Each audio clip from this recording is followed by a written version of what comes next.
Hello, good morning. It's Monica from Life is Art, and this is the Friday 10 a.m. technique at the 007 online crop. And we are going to be making something, I'm calling it a layered bouquet. I can't remember the proper term for this particular design of card. And if I figure it out, or if you guys know, then you can pop it in the comments. If you're popping on to watch, just say hello or howdy so I know you're here.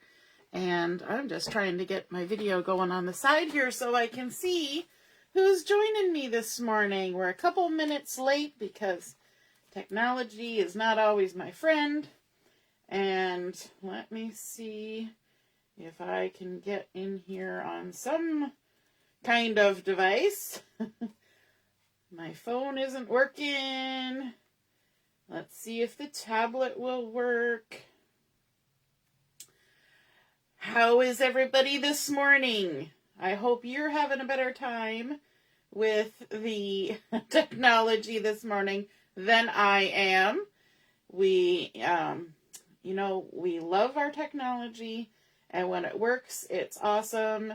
And when it doesn't, it's sometimes a real pain. Good morning, Deborah. Yay, I got something coming up on my laptop here, so that's good.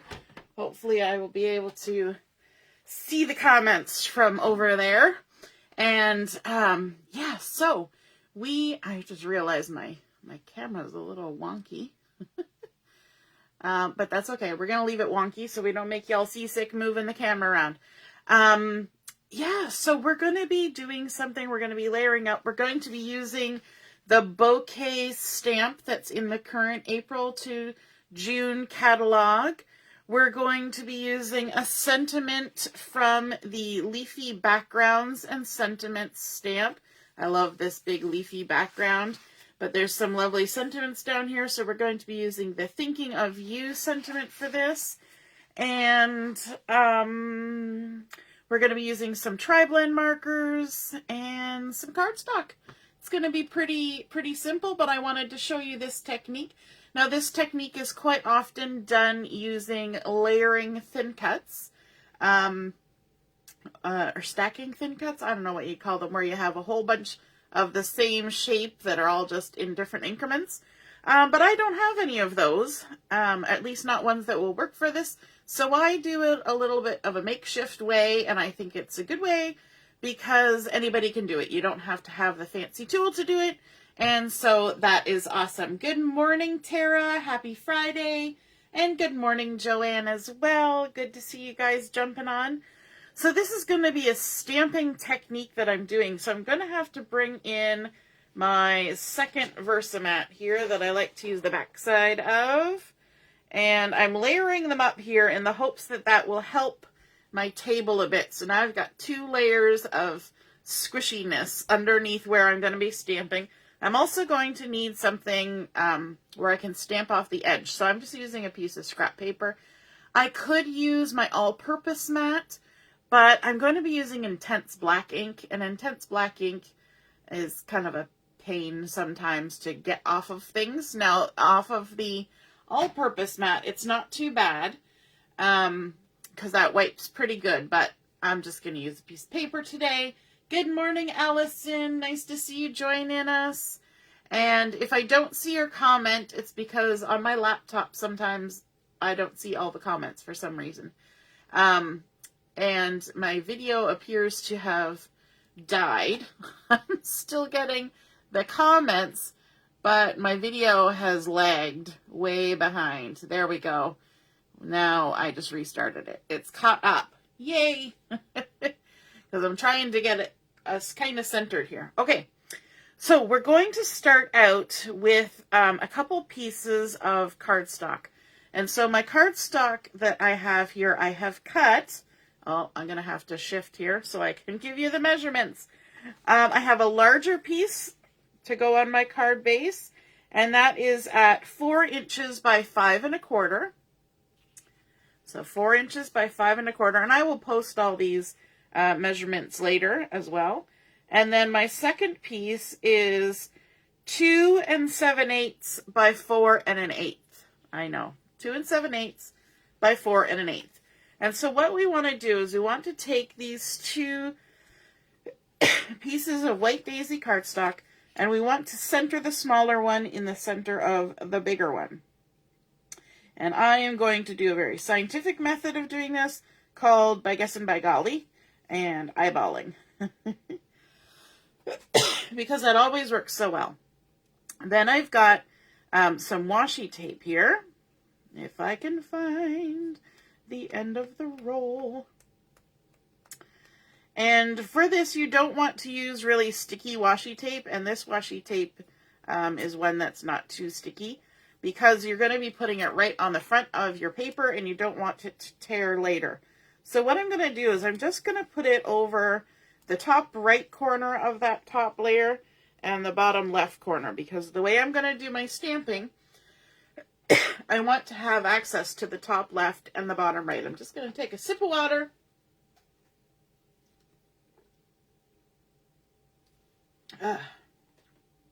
So I don't know if I said this already, but if you're popping on to watch, just say hello or howdy so I know you're here. And if you're watching later on replay, you can just say replay. Now for the stamping, I'm actually going to move this fairly as far down to the bottom as I can, just because, you know, my table. My husband has figured out what he thinks is a good way to fix the fact that my table has a bit of a bow in it. But we haven't got around to doing that yet. So I'm using my intense black ink for this process because I'm going to be using markers later on. And so my intense black ink works the best for that. So I'm going to bring in this lovely Bouquet stamp and I'm going to ink it up. And I have re-inked my intense black ink several times. And so I find when you re-ink, as opposed to getting a factory fresh stamp pad, sometimes the ink doesn't disperse as nicely. So I like to kind of go around and get as much of the stamp in as many different places on the ink pad as I can, because this is a one and done kind of stamping situation here. And I'm actually going to stand up for this because I'm going to be stamping on top of these two layers. And I want to make sure that, because I can only do it once, I'm not using a stamp platform, I want to get as good coverage as I possibly can.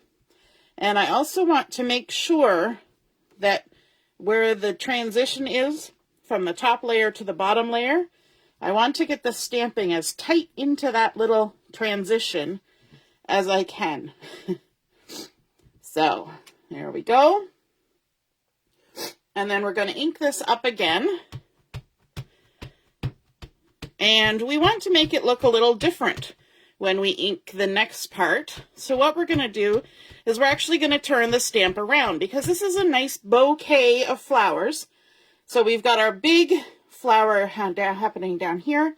So now if we turn it and put it this way, we will have other flowers that are kind of the focal point. And the big one's kind of going off the edge. And again, we're just going to give it a good squish along that crack, the transition between the lower level and the upper level. There we go. We want to make sure, let me just lift it up here. We want to make sure that right here, there's going to be a gap. It's inevitable that there will be a gap. But by adding as much pressure as possible, we minimize the amount of gap that there is. Okay? So, whew, that was a good workout. It's sad when you get winded stamping a stamp. But, you know, that's just the way it is. I was having to stand funny because I had to look around on my lights and the camera in order to do that. So I was kind of off to the side a little. Okay, so now what we want to do is we want to do some coloring. And we might as well do it while everything is still stuck together. But let's build a layer or two here. So I've got my card base, my 4 1/4 by 5 1/2 standard card base, and I'm going to fold it with the bump side of the score line to the inside. And just squish that down. Oh, look, I even have my bone folder handy. Usually I end up using my scissors because that's what's usually handy. And so there we go, making sure that we have our opening on the right. And then I'm bringing in a piece of peach cardstock, and this has been cut to 4 1/4 by 5 1/2, so it's going to fill the entire front of my card base. But I wanted to bring in a little extra color. Now, like I said the other day, yesterday, not the other day, just yesterday, when you are layering up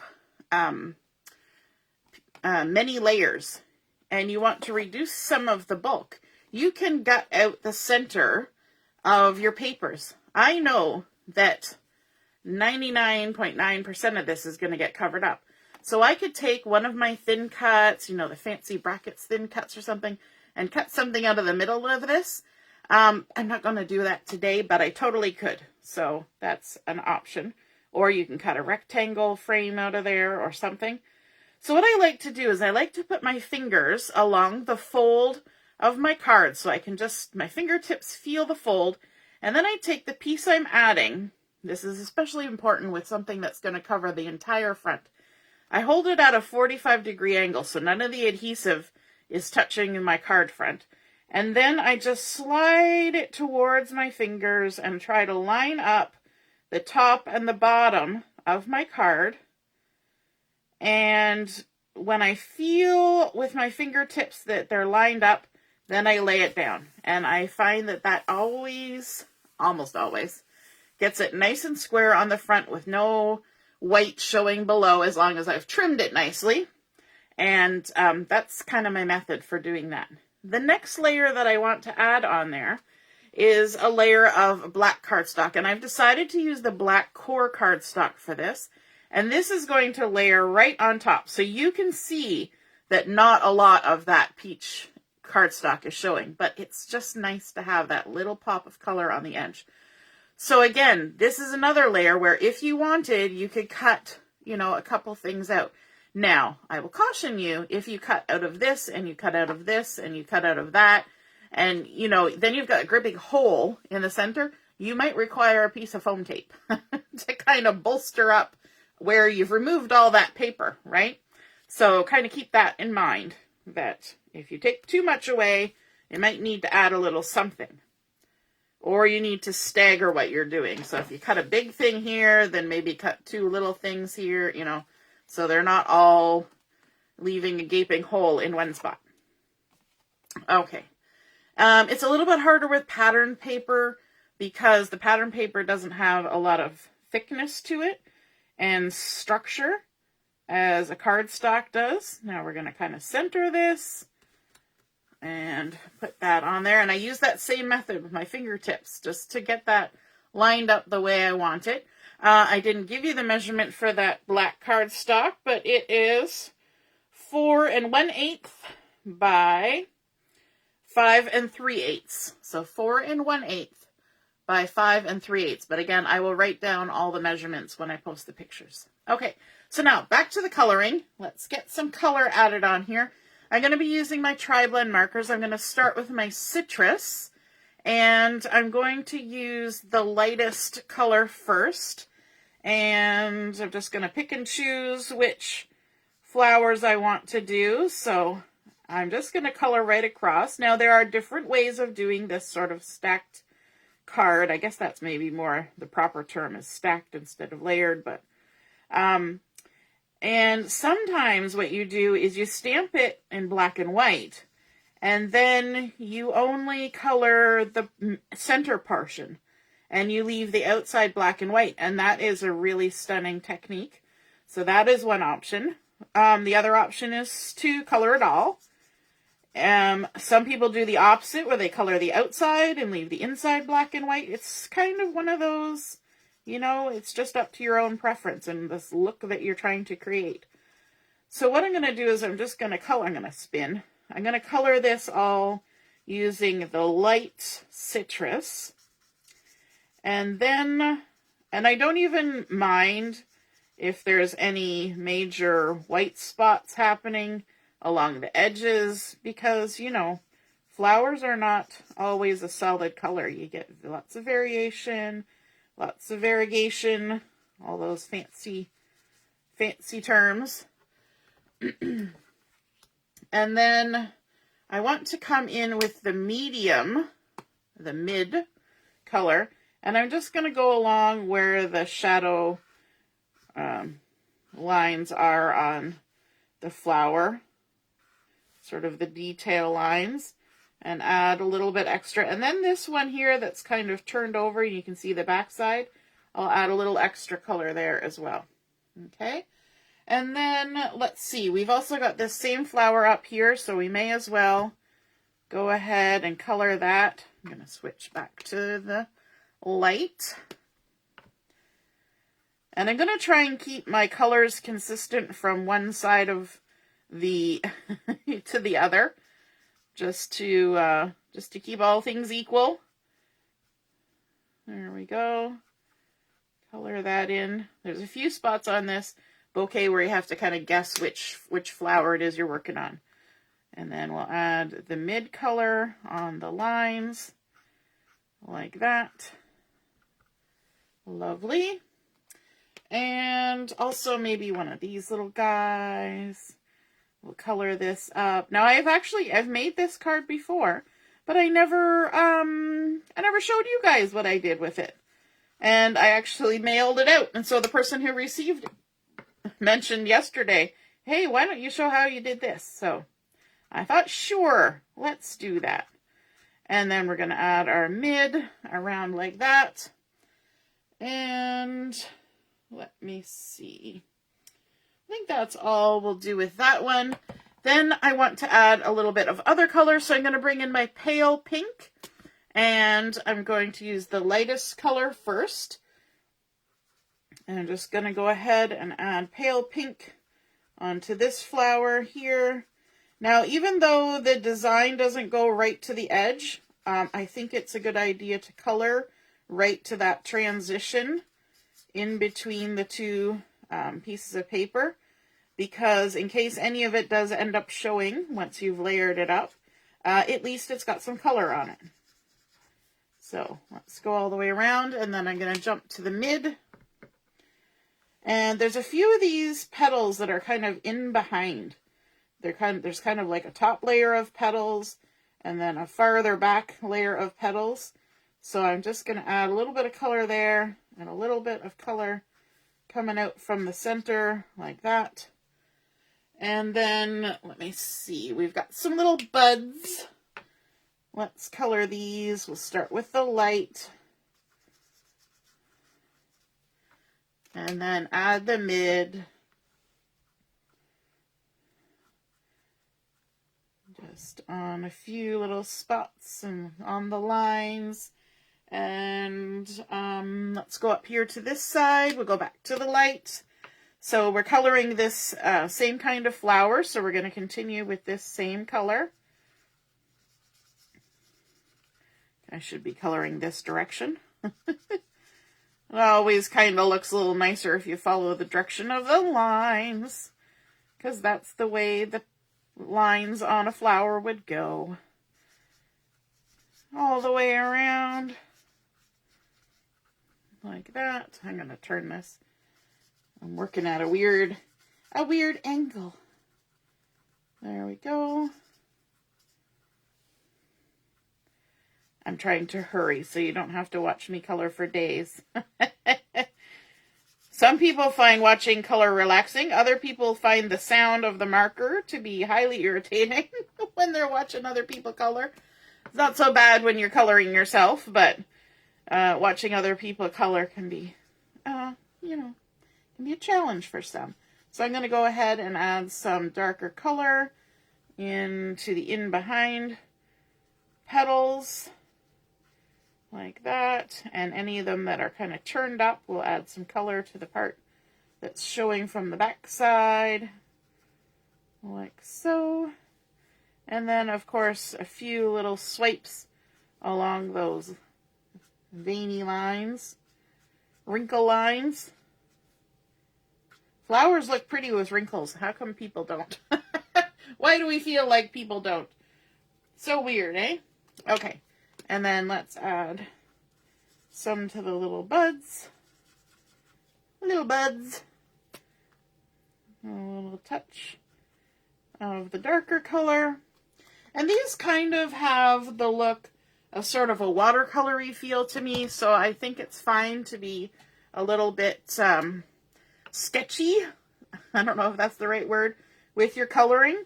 Let's add some more. And I've got the tan blend here because I want to bring in a bit of an orangey pale color. So I'm going to go ahead and color these last few with the tan blend. And I'm going to use the mid again to add some extra detail. Like so. Switching back to the light. I think it's fabulous that our markers have the 3 variations all together. There's like, it takes all the guesswork out. Like, what color should I be coloring this? I don't know. You just switch to the next. And that's good for me because I don't always know what I should be coloring things. All right, these ones that are showing the back side of the petals, I'm going to color them a little darker. There we go. Switching, we're jumping over to this side. And coloring in this little guy. You know what, I'll just keep going with the light and then I'll switch and do everything in the dark. And you know what, I'm not even going back and blending anything for these leaves, or these petals. And I think that's perfectly fine. It's going to look just lovely the way that is. There we go. And a little bit of the mid on the lines. On the back side of these petals. Like that. And this one. And the lines. And then the center of these larger flowers, I'm going to use the light of this tan blend just to add a little bit different color to the center of the big ones. Like that. I have seen a lot of people use stickles and things to add color to that, but I'm trying to keep mine pretty flat in terms of what all I'm adding to it. So we've got our card base here. Now we can take our washi tape off and hopefully not damage our cardstock because we used really low tack washi tape. So there we go. And there we go. And now we can just start layering. So let's add some adhesive to the back of our larger piece of white daisy. And we're going to center this on top of that solid black cardstock that we added. Leaving an equal amount showing all the way around. And then we're going to come in with another piece of the solid black cardstock. And this one is 3 inches by 4 1/4. And you know what? I'm actually going to add this on here first. We're going to add our littlest layer onto the black, and then I'll add the black onto there. And once you put that on, you will really see the design come together. It's always kind of the, ooh, there it goes moment. Now, I'm going to need, I find hard to differentiate between that solid black and my Versamat. So I always have to bring in something that's a little lighter to line things up. So now when I stick this on here, isn't that gorgeous? Oh my goodness. Okay, let's add the adhesive. We're getting ahead of ourselves.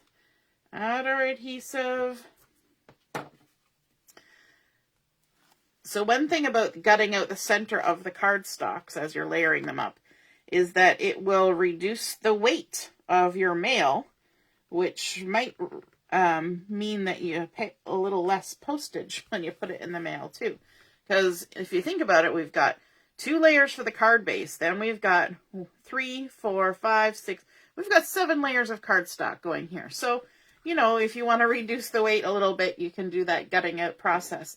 And now we need to add a sentiment, and for that I've chosen to use a piece of Shortbread cardstock because I think it looks really nice with that tan blend that we used. And I have the sentiment from the Leafy Backgrounds that says, "Thinking of you." I'm going to stamp it on this little piece, and let me see, I cut this to 1/2 inch by 2 1/4. And we'll just ink up this "Thinking of you." And I'm going to move it closer to me so I can hopefully get it in the center. Stamp it on there. There we go. And then I'm going to use, let me see, I forgot to grab my pen for this. Where's my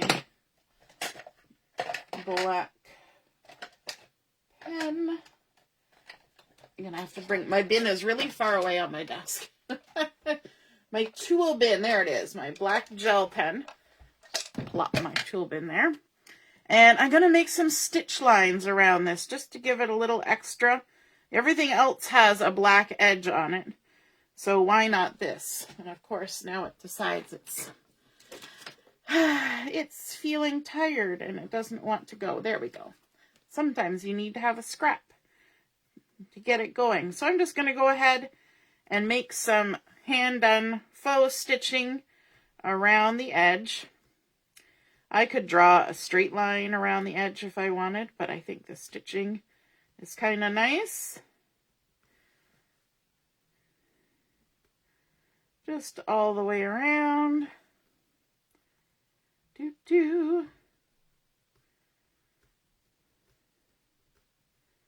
And I could add this with some foam tape if I wanted, I suppose. So maybe I will do that. We haven't popped anything else up.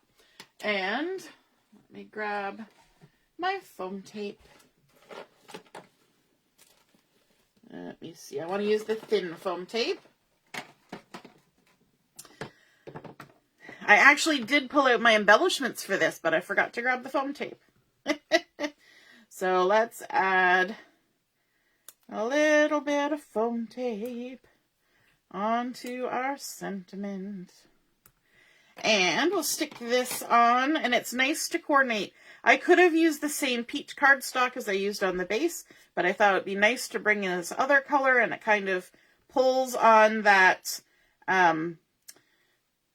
tan that we used there. So then we're just going to go ahead and pop that right on there like that.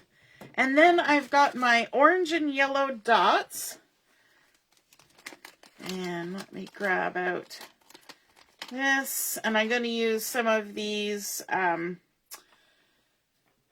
honey butter dots here, and we're just going to go ahead and add a little dot there, a tiny dot there, and a medium dot up there, kind of creating that little triangle, adding a little bit of a focal point. It kind of adds to that sort of trailing of the images going across our card. So there we have our completed layered bouquet card. We started out with just our regular card base.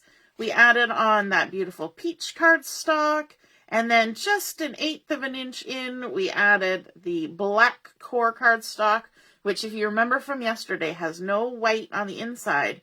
And so it really gives you that solid black crisp look no matter which way you look at it.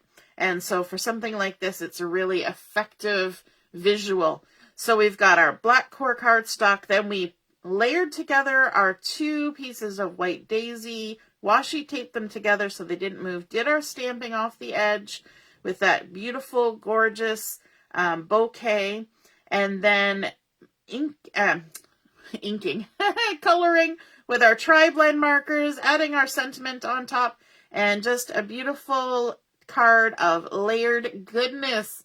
I hope you guys enjoyed seeing the process of how that comes together. When you don't have dies that can cut all these different kinds of shapes, you can certainly layer them up and stamp them, and it still works. So I hope you take advantage of that technique. And if you do, take a picture of the card you create and pop it in the comments below where I post the photos of this project, and I would love to see them. All right, have a wonderful rest of the morning, and we will be on at noon for our afternoon chat and craft. We'll see you then. Toodaloo. Bye.